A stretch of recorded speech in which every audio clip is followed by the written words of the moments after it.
C'était une curiosité, enfin disons, oui, j'avais trouvé ça assez bizarre.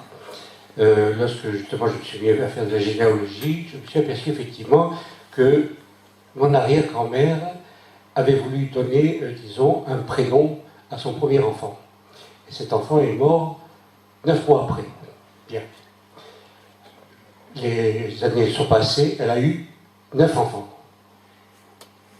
Et le 10e, alors ces 9 enfants avaient des prénoms tous différents. Et le 10e, elle a voulu faire porter le même prénom que le premier qui était décédé. 9 mois après, cet enfant décédé. L'histoire se répétait. J'ai trouvé ça... je ne sais pas, ça fait quelque chose... oui, c'est curieux de vouloir à tout prix redonner ce même prénom.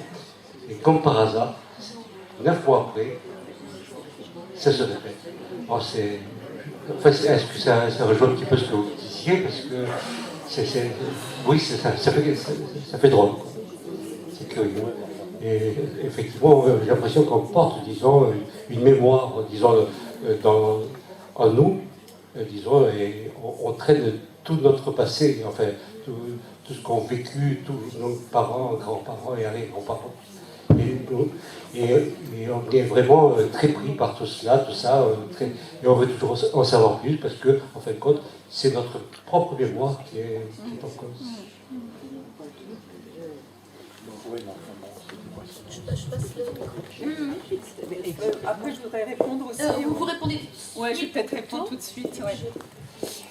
Oui, effectivement. Donc, il y a plein de façons de regarder ce que vous dites. Donc, pour cette arrière-grand-mère qui a eu donc 9 enfants vivants, c'est ça? Voilà, donc il y a aussi ce chiffre 9 qui est important puisque c'est un cycle, hein. Il y a ces 9 mois, il y a ces 9 enfants, ça marque aussi quand même le cycle de la maternité.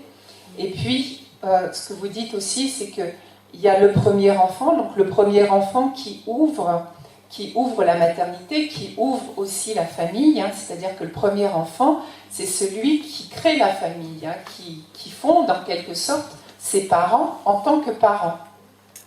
Et puis il y a le dernier qui ferme cette maternité et qui ne va pas survivre comme si... Alors, il y a plein d'interprétations possibles. Là, je vous en propose une, en tout cas celle qui me vient, et qui pourrait être comme s'il y avait une malédiction. Hein, parce que bon, il faut se remettre aussi... Maintenant, on n'emploie plus ces termes-là, parce qu'on en emploie d'autres, mais dans notre cerveau archaïque, eh bien, ça fonctionne de la même façon. Hein, même si, voilà, ça traverse le temps. Donc, comme si, en fait, le prénom avait été donné au premier qui n'avait pas survécu, et comme si, en redonnant ce prénom au dernier, eh bien, il ne pouvait pas survivre. Bon. Ce qui est important, c'est ce que vous dites après, c'est-à-dire qu'il y a quelque chose qui se transmet de cela. C'est-à-dire que cette situation, elle ne s'est pas véritablement bouclée. Ça a laissé des traces. Hein, et ce sont les conséquences qui sont portées, effectivement, par les descendants.